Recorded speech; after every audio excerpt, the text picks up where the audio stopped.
Happy Friday, Razorback fans. It is Friday, September 9th, which means tomorrow, South Carolina is going to be in town. Well, they might be in town today, but they're going to be at Donald W. Reynolds Razorback Stadium tomorrow, 11 a.m., Arkansas versus South Carolina, SEC opener. Get excited. Spencer Rattler's coming to your place on yesterday's episode. I put that clip in there of Spencer Rattler just basically telling his receivers he sucked on whatever TV show that was. So Spencer Rattler hate week, and we're going to talk about X factors for both teams today going into this game. Guys that they're going to have to play well in this game for their team to win. You're listening to the Gridiron Hawks podcast. I'm Mason Choate, joined by Robert Stewart and Alex Trader. We're the crew over at HawgBeat.com. That's HawgBeat.com. It is the Rivals website covering the Arkansas Razorbacks. Got a lot of great coverage over there. This morning, Alex had his preps preview. So all those recruits, all those commits for the 2023 class, you can check out their games. He's got links to everything over there. Today, we're going to have the myperfectfranchise.net potentially perfect picks of the week. So you're going to want to look at that. I will say that it doesn't come from Alex Trader, so it might hit. If you take any betting advice from Alex Trader, then it'll never hit ever. So I definitely advise you to not do that. We might get into that later on the episode, but let's kind of get into what's going on, boys. There's nothing really happening. Nothing really happened on Thursday because there were no media availabilities. Just get it like mark down in your head that there will be no media availability after Wednesdays. So, I mean, the big thing that everybody keeps asking and wants to know is Catalan and Slusher. I'll just say it now. Still no update, but let's just go ahead and plan for them to not play. I put out my injury report for Arkansas yesterday, and I labeled them as doubtful. So, and that's not because that's what the team officially said. The team does not come out with an injury report. That's based off of what Sam Pittman has said, based off of the fact that we did not see either one of them at practice on Monday or Tuesday. So I'm just going to go ahead and say that I don't think either one of them are going to play based off of what happened last week, based off of what Sam Pittman said, based on what we saw at practice. Any pushback from either of you? I don't think so. I mean, Slusher was down for a while. I just don't see him playing, uh, not again this season, but this week in particular. And I mean, it again. We've talked about this I think before, but it's not worth repeating anything that we've heard about Jalen Catalon. But um, I'm not expecting to see Jalen Catalon anytime soon. All right. One guy that you can potentially expect to see is Dominique Johnson.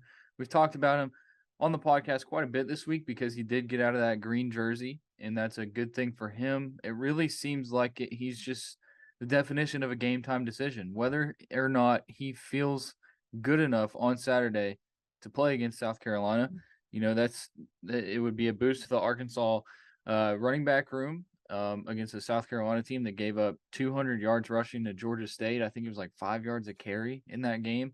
And now they're going to go against Arkansas with a really talented running back room. When that's not including Dominique Johnson, and then just throw Dominique Johnson in there, and Arkansas might run for a lot of yardage if Dominique Johnson plays. And even if he doesn't, they probably still will. You talk about the running back room, and you still forget about KJ Jefferson. And heck, Malik Hornsby might account for 20, 30 rushing yards for the plays that he gets in. So a lot of mouths to feed on that Arkansas offense, but it seems like they figured it out for the most part. So let's get into our X factors, guys, because there's not a whole lot of news to talk about. Um, so we're gonna do this way. We're gonna have one player for South Carolina, and then one player on each side of the ball for Arkansas. So Robert, I will let you go ahead and go with your offensive player for Arkansas. I'm gonna take the easy route and go with KJ Jefferson here. I think if he does not rack up 300 all-purpose yards with no turnovers, I worry about Arkansas's ability to win this game. Now, I'll give him. He's allowed one turnover for every additional 50 yards he gets. So 350 all-purpose yards, 1 turnover. So call that the same as 300 yards, no turnovers. KJ Jefferson for me. Let's see. I was trying to do the math while you were talking of his all-purpose yards from last week. It's 223 plus 62. Just quick math. Robert, do the math for me. You're smarter than 285. 285. So, I mean, 300. So, are you saying that 300 he's going to have to do a little bit more against South Carolina than he did against Cincinnati? I think so because I don't think that the Hogs can hold South Carolina scoreless for a whole half like they did against Cincinnati last week. There you go. I think that's a good point. I'll go with my offensive player. I think that Jaden Hazelwood is going to have to do a little bit more in this one. He was targeted 5 times, had 3 catches, 42 yards, and that really impressive touchdown last week against Cincinnati. I'd like to see him, get a little bit more work, a little bit more targets. I think he's got to get open more. I do think that Trey Knox, what he did last week, he's going to draw a little bit more attention than he did from Cincinnati. So South Carolina knows about him more. And I said it on this podcast going into the season. Like, I think Trey Knox is going to have a huge year. But now he's just another guy that a defense has to worry about. Maybe that opens up a few more targets for Jaden Hazelwood. I think I'd like to see him go for more than 42 yards. You're talking about KJ Jefferson having to get those all-purpose yards. I think that he's going to have to share a little bit of those passing yards to Jaden Hazelwood, maybe a little bit more in this one. Matt Lander's another guy. I mean, I feel like you can kind of combine those two guys. Like, you'd like to see a little bit more from them. And, Arkansas didn't need a whole lot from them last week. And heck, if they run the ball like we're expecting them to, they might not need them this week. But, if you get in a bind in that safety blanket of Trey Knox isn't there, who's your next guy? It's Jaden Hazelwood. And heck, he might be the first guy. I think it's him or Knox. Those are your 2 safety blankets if you're KJ Jefferson. I think that Jaden Hazelwood might have a little bit of a better game this week than he did last week. Alex, go ahead. Yeah, so my player is not technically a part of the offense. It's in that third phase of the game, the special teams unit. Last week we saw true freshman punter Max Fletcher out there starting. Didn't necessarily do anything to wow you. You didn't see the mile high punts that we hear about constantly in practice. I know you guys said that earlier this week you saw them while you were leaving, but he's got to do a little bit more, especially given what Caleb said about South Carolina special teams in last week's game. They had 2 blocked punt returns for a touchdown. Arkansas, over the past couple of years has had a couple situations where you're not overly confident in that stat coming into a game. You really have to hold the line on that punt unit, make sure that the ball's getting off.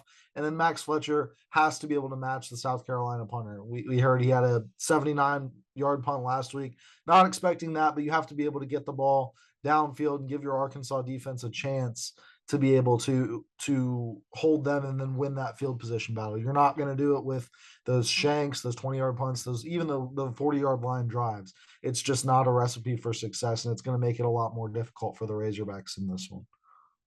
All right, I agree. I think the whole Max Fletcher thing was weird. A lot of people were kind of confused about it, especially when you saw the way that he punted the ball last week, and then they removed the or from the depth chart with him and Reed Bauer. Now it's just Max Fletcher as the starter, and I feel like we understand the potential he has. It was just, I don't think he reached that potential on Saturday against Cincinnati, and they're expecting him to do that this week. Maybe. I mean, he got those first game jitters out. He's from Australia. It was his first game, like live action game on a stage like that. His brother's on the other side. His parents are in town. I'm sure the nerves were going crazy, but we've seen it at practice from Fletcher. Like he can kick the ball is high and as far as Sam Pittman says he has. It's just now you want to see it in the game. All right. Robert, go with your defensive player. For me, I think it's got to be Drew Sanders. I don't know if Arkansas can pull it off without him, sort of blowing things up in the South Carolina backfield. He picked up his first sack as a Hog last week against Cincinnati. I think he's going to have to do it again. Maybe even get another half or a whole sack on top of that. Get Spencer Rattler some pressure. I know we've heard that he's better outside the pocket, but If he can get to him before he can get outside the pocket, then that bodes well for Arkansas in my mind. Yeah, Drew Sanders, a guy that he looked dominant last week. There were just a few times where he was like just inches away from taking Ben Bryant down, and he couldn't get him, but he made him uncomfortable. Forced a bad throw. You got to be able to do that against Spencer Rattler. I mean, I think it was Georgia State had 3 sacks and so many, a few more QB hurries. I don't remember how many QB hurries, but Georgia State was able to get to Spencer Rattler. So you would think that Arkansas is able to do it, and Drew Sanders should be leading that rush a few times at least in this game. So I'm going to go with Latavius Brini. As we mentioned earlier, I don't think that Jalen Catalon is going to play in this game. And so Latavius Brini is going to be filling that role of Catalon because he's still got Simeon Blair back there. He's going to be playing his normal role. Now you have Latavius Brini filling in for a guy who could be a potential All-American if he stays healthy all year.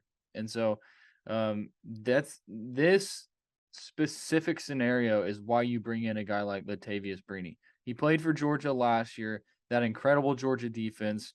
He wasn't he wasn't like an everyday starter, but he played for them. And now he's at Arkansas. He's got that SEC experience. He's played against South Carolina. So he has that. He has the big game experience. He knows what he's doing. He's an older guy, and now he's got to fill in, and he's got to do his job. Sam Pittman seemed like he was confident in him. Said that he's not like a fish out of water, so that's a good thing. But he's gonna have to step up. He's gonna have to make plays. He's gonna have to make the right reads, fill that role of that ball hawking safety who he's taking care of that back end. Like Jalen Catalon is one of the better guys at just taking care of things and not letting the big plays happen. And so you have to think the way that Arkansas's corners got burned last week, it's bound to happen at least one time, more than that this week at some point. And so is Latavius Brini, is Simeon Blair. They're going to be able to take care of that stuff on the back end. Now they got Kari Johnson back there, at times. Jaden Johnson playing the nickel. He might play a little safety. Like, they're going to have to mix and match a few things without Miles Slusher and Jalen Catalon. So I think that the first guy on that line is Latavius Brini, and I'd like to see him have a good day Saturday. Alex. Yeah, in the same vein as what Robert was talking about, I think the defensive line has to go out there and perform at least at the level they did last week. You had 3 sacks as a team. Landon Jackson was able to get one. Zach Williams, Jordan Dominic with that huge sack that resulted in a fumble and a big Arkansas turnover around midfield. And then you also had one for Drew Sanders. But it's a team effort, and you're facing a quarterback here. Last week, I mean, no disrespect to Ben Bryant, but he really wasn't able to do much, whether it was in the pocket or out of the pocket. This week, you're facing a quarterback who isn't only a more mobile guy, but he's actually better outside the pocket from what I've seen from him. In his game last week, he was in the grasp a couple of times, and was able to get out and kind of do his own thing and make a play downfield. So you need the defensive line to be able to not only contain him, but finish the play when you've got him in the grasp, make him uncomfortable, and then also not let him get too far out to the outside where he's able to do something by himself. As well as in the passing game, you need to stop the run. Terry Hampton was a huge part of that run defense last week, clogging up the middle. And I'm not quite sure what the rushing game is going to look like between last week's game and this week's game, but you're really going to want Arkansas to dominate that aspect of the game, because I really do think that's the key to victory. That's how you're going to win this one is you want run the South Carolina defense down and don't let them do it back to you. Make them make plays downfield, and that all starts. You hear it time and time again. Corners love great defensive lines because they make their job a lot easier, and that's what Arkansas needs to do here, especially with the injuries that you talked about, Mason, and having some guys who you're not necessarily who you haven't looked at as your starters throughout fall camp back there. Yeah. If South Carolina runs the ball like they did last week, 79 yards, and I think they averaged like 2.5 yards a carry, Arkansas should run away with this game. But that's to be determined. They have a 5-star running back, and so it's like South Carolina is good there. It's just, are they going to perform the way they did last week? And something that I've talked about with a lot of people this week, one of the bigger strides that you make throughout the season is that week between week 1 and week 2, because you finally got that in-game action. You got to see what you look like against a different team, and then you're able to go and like look at all those things and say, here's what we're doing wrong. And instead of like you're looking at a scrimmage or a practice, it's just so much different and so much easier to fix your mistakes. And so look at Arkansas last year, the way they performed against Rice, and then the way they performed against Texas the next week. This year, Arkansas got a much tougher test in Cincinnati. Still came out with a win in week 1, and now they're playing a team in South Carolina who, I mean, are they as good as that Texas team was last year? I don't know. We know that they're not ranked, and Texas was ranked going into that game.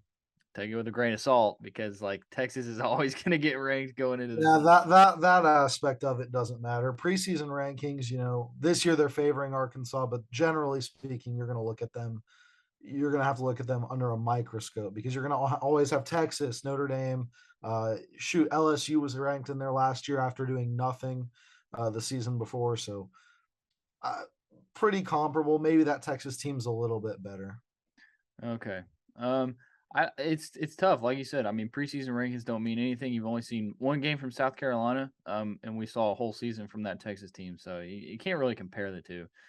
Sorry about that. Let's go with the South Carolina players. I was about to say defensive because mine is defensive, but Robert, I'll let you start again with your South Carolina player. I'm gonna go with Jaheim Bell. He's their tight end number 0. He had 11 touches in South Carolina's 35-14 win over Georgia State last week. 11 touches, meaning 4 receptions for 18 yards and 7 carries for 39 yards. I will admit I have not seen this guy play in game, so I don't know how exactly they use him. But I mean, just based on these stats alone, I would think the Gamecocks can't win this game without him getting the ball at least 10 times. Yeah, I'm looking at his his page for the South Carolina football website, and the first thing they say about him is Swiss Army knife who can line up just about anywhere, including in the backfield. So, a gifted playmaker who's a matchup nightmare.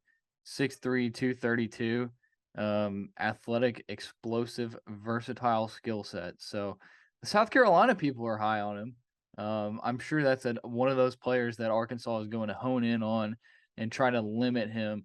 And going back to that Texas game, like Arkansas, you remember what's Texas running back's name? What's his name? Bijan Bijan Robinson. Robinson. Yeah, Arkansas kind of shut him down in that game. So is Jaheim Bell the guy that you want to shut down in this game? South Carolina's got some good guys on offense. I mentioned they have that 5-star running back. I can't think of his name right now.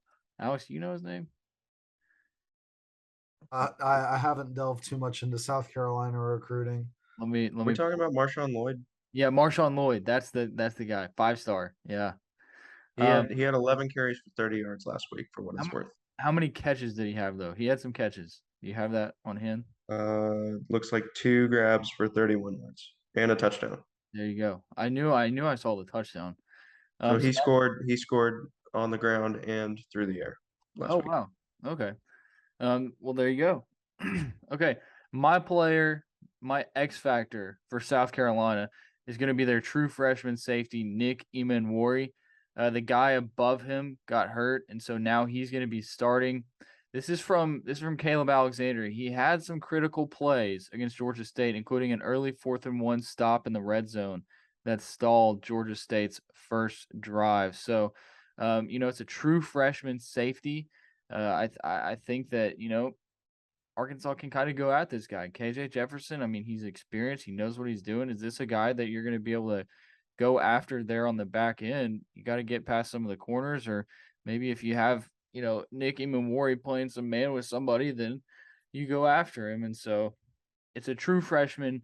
His second game ever is on the road in Fayetteville in an SEC matchup. So I think that he's going to have to step up and play a good game for South Carolina, just like Latavius Brini is going to have to do for Arkansas. So the two safeties for me, those are my X factors. Alex, go ahead.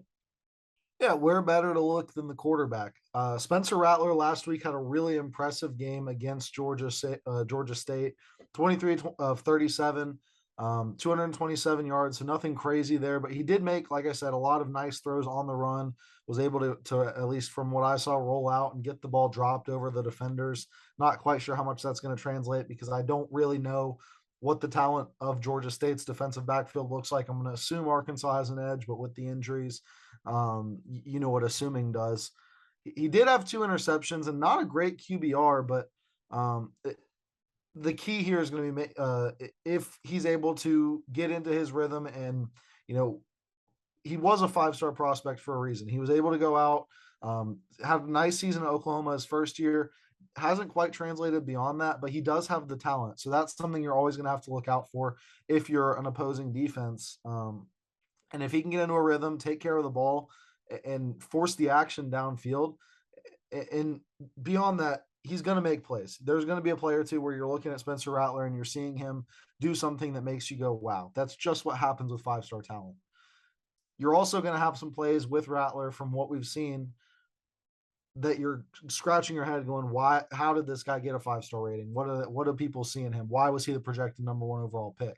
If he's able to limit those, take what he's given. This Arkansas defense last week even was giving up plays right across the middle. Receivers were able to find spots.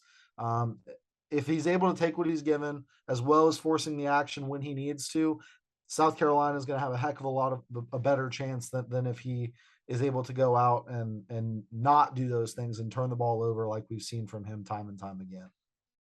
So do you think that the fact that Spencer Rattler's receivers in high school hated him, do you think that really affects him going into this game, Alex? No, I think there's a leadership style issue that he did have in high school. Also, off the top, the disrespect for QB1 beyond or under the lights. The show that brought you Tate Martell, brought you Jake Fromm, Justin Field, Spencer Rattler. Crazy not to know the name of that one.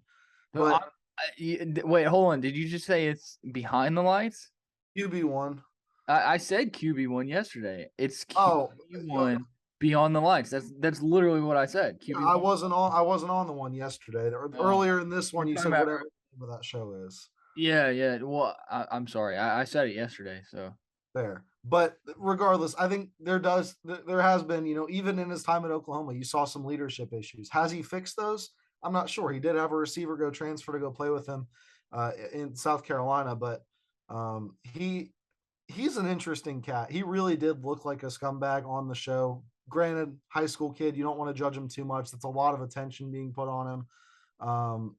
As far as whether it's going to translate on the field, I'm not quite sure. They haven't really been behind this season to where it's going to really make him or test his leadership abilities. We may see that Saturday. I'm not sure. I'll have my eye on him on the sideline. All right. So the line is at 8 right now. Is that right? 8 or I saw it moved back to 8.5, but I'm not certain. okay. I've got it at 9 on Bet Saracen right now. Arkansas -9. All right. Do we think that the Razorbacks cover? No. No. I think they'll win by a touchdown. I don't think they'll cover. Alex? I also don't see them covering. I listened to what Caleb Alexander had to say. I don't think this is going to be a high scoring game. I think you do have injuries to both defenses, but I think South Carolina, 2 turnovers last week, really got lucky with two punt returns for touchdown or 2 blocked punt returns for touchdowns. You're not going to have that this week. And then Arkansas's method to winning this game, though I think they are going to do it very effectively, is running the ball down the throat of that South Carolina defense. That runs clock. That keeps the score relatively low. I think unless South Carolina is really struggling bad and turning the ball over and giving Arkansas prime scoring opportunities, the Razorbacks just aren't going to be able to break away as a style of play. And that's fine. If you're winning the game, that's fine. The line doesn't necessarily matter there. But I just think that the way that these two teams play, it's going to be really, really difficult to break out and win a game by double digits. What's the over-under set at? 52.5. So you're thinking under here. Well, so last week I had the under and it went over by like 1 point off that late touchdown. So I'm really, it was a tough first week of taking some other picks that I was given and then also my own picks. This week, I'll say under. I had 23-20 South Carolina in the preseason. I think that's going to flip and probably won't get too much higher than the 20 to 30 point range. So yeah, I'll stick with the under. I had 34-24 preseason, and I think I want to stick with that score. I think that is what I want to stay with. Honestly, if I was to make any change to that, I would say South Carolina scores less. 34-24 Arkansas winning, by the way. If I was to change it to anything, I might take a touchdown away from South Carolina and say 34-17 Arkansas. Robert, what's your score prediction?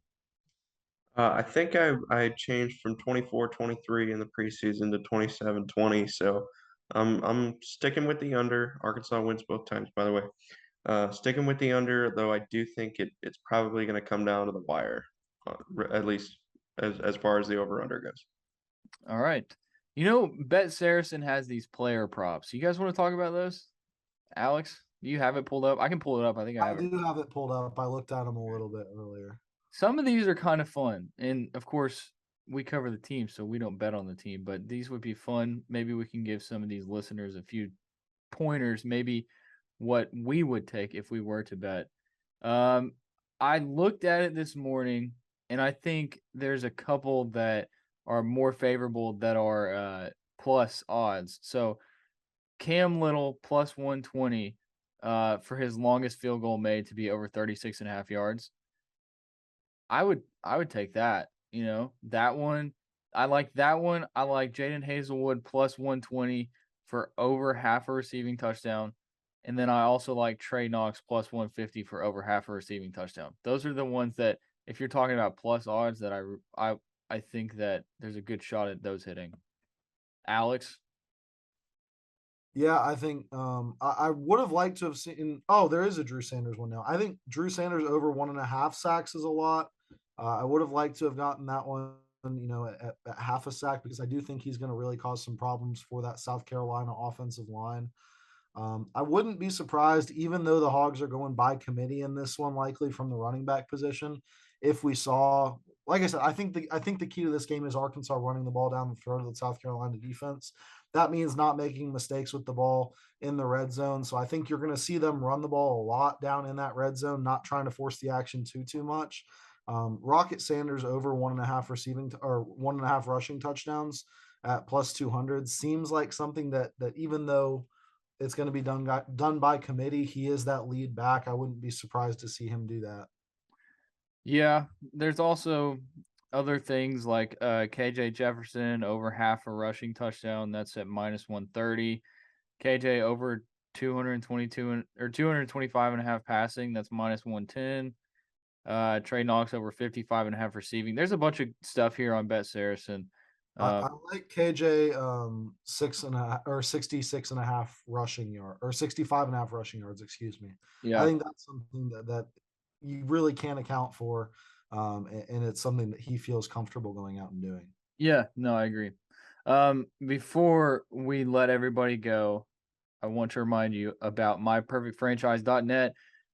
Not only can you visit myperfectfranchise.net to help you become a franchise owner, I want to remind you that we got the My Perfect Franchise potentially perfect picks of the week coming out on HawgBeat.com later today.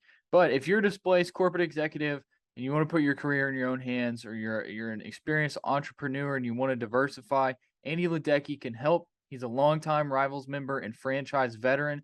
He owns multiple franchises and businesses right now, and he uses his expertise that he's gained throughout this whole journey of his to help others achieve and find their American dream. It's a free consultation process, and you can put your life and career in your own hands because it's 100% free. You have nothing to lose. Call him at 404-973-9901 or email him Ledecky, that's ALUEDECKE, at myperfectfranchise.net, or just go to myperfectfranchise.net, read up about it. And I think that it's a great thing for these people who have this money sitting around. It's a long process to make sure that you get set up with the correct business. You know, people walk you through things to do. They teach you how to do it. Basically, they feed it to you on a silver platter. That way you can make more money. So give Andy a call and visit his website, myperfectfranchise.net. Thank you, Andy Ledecky. And Andy's also hooking y'all up with a potentially perfect picks of the week from Brian Edwards. So we'll have that out at HawgBeat.com. Go visit HawgBeat.com. Arkansas versus South Carolina tomorrow, 11 a.m. We'll talk to everybody on Monday.